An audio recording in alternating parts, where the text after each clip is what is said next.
夢日記。ビーズ。気がつくと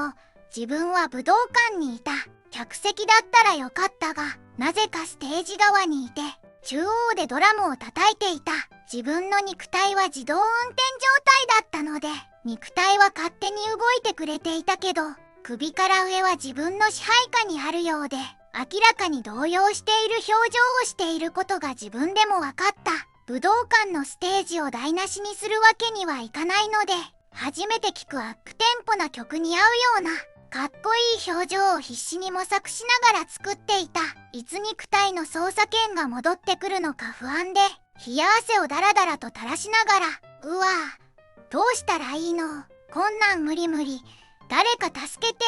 と思っていると、ボーカルが小高くなっているドラムの台に上がって客席を煽りつつ、自分と目を合わせながら歌ったりしてきた。その時にボーカルの顔を見ると、それはなんと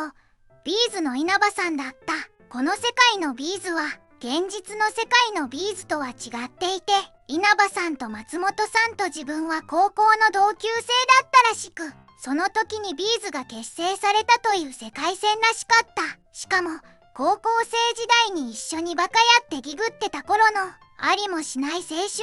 像までフラッシュバックしてきて、うわぁ、もしかして自分はビーズってことを。そしたら絶対自分にもファンの人と書いて、絶対自分目当てで見てる人もいるってことだよね。やだ、もう誰か助けてとテンパっていると、アップテンポな曲がいよいよ終盤に差し掛かってきて、もう自分は何をしたらいいのか全然わからないので、ひたすら狂気の顔をしながら頭を振り乱してごまかしていたら、やっとのことで曲が終わった。なんか後ろの方で、よし良いプレイだったって聞こえてきて、なんとかごまかせてたみたいでよかった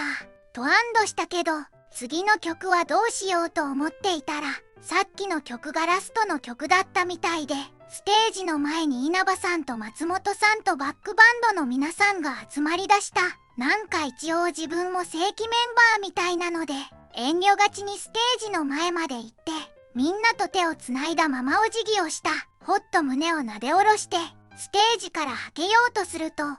か稲葉さんがアカペラアカペラと小声で言ってきて、もう自分は泣きそうな顔で、いやどういうことですか、稲葉さん、もう終わったんですから帰りましょうよ。あんなに盛り上がったんですから、もうアカペラとかいりませんよと心の中で思いながらも、なんとか絞り出せたのは、いやせっかくね、盛り上がったんだし、もういいんじゃないかなという言葉で、しかも緊張で喉がカラカラだったのと、か細い陰キャボイスすぎて誰の耳にも入らず、バックバンドの人たちはステージからはけて、稲葉さんと松本さんと自分で謎のアカペラタイムになってしまった。うわ、死にそう。アカペラとか絶対無理なんですけど、無理です、もう無理ですと思ってたら、稲葉さんがみたいな音程取る声出して、松本さんも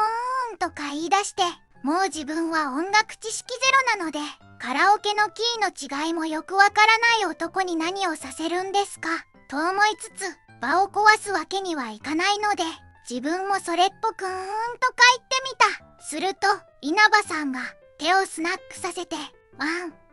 ツーとリズムをとって、こんな晴れた日は2人でと歌い出した。うわ、タイムだ。もう稲葉さん一人で歌ってくださいよ。絶対自分この場にいらないですよね。自分に名曲を怪我させないでくださいと思って、どうにかこの場を切り抜ける方法を必死に考えを巡らせた。その結果、涙をこらえているふりをしようとひらめいて、ステージの脇の方にあるでかいアンプの横に腰を下ろして、感極まって泣いているのを見せないようにうつむいているというふりをした。これなら見た目もなんかかっこいいし、このままなんとか歌わずにこの場を乗り切ってやろうと考えていたら、急に稲葉さんがステージからはけてしまって、その後すぐに出てきたのが、この世界線のビーズの仲間たちで、インディーズ時代から一緒に歩んできたライバルであり大親友のバンドだったり、売れない時期に世話をしてきて、今は売れっ子の後輩バンドも出てきた。自分は一組も知らなかったけど、それぞれが武道館を埋められるレベルのメジャーオーラを持っていて、武道館はこのエモい登場に超大盛り上がりで、会場の興奮は最高潮まで達していた。みんなは武道館の花道の先にある円形ステージまで歩くと、演習をなぞるように座り出した。自分も参加しないわけにはいかないので、輪に加わって座ると、視界全部が超メジャー級のバンドマンたちで、うわぁ、むちゃくちゃエモい、むちゃくちゃエモいけど、今すぐここから消え去りてと思っていたら、後輩バンドの女性ボーカルが、ボイスパーカッションをやりだした。そしたら、その隣のがたいのでかいドラマーも、それに合わせるようにボイスパーカッションをし始めて、他のメンバーたちもそれに合わせるように声で楽器の音を重ねていって、最後にはメンバーの声が全て重なって一つの音楽になっていた。自分はこの状況を前にして、うわぁ、これ絶対自分もなんかやらなきゃいけないやつだ。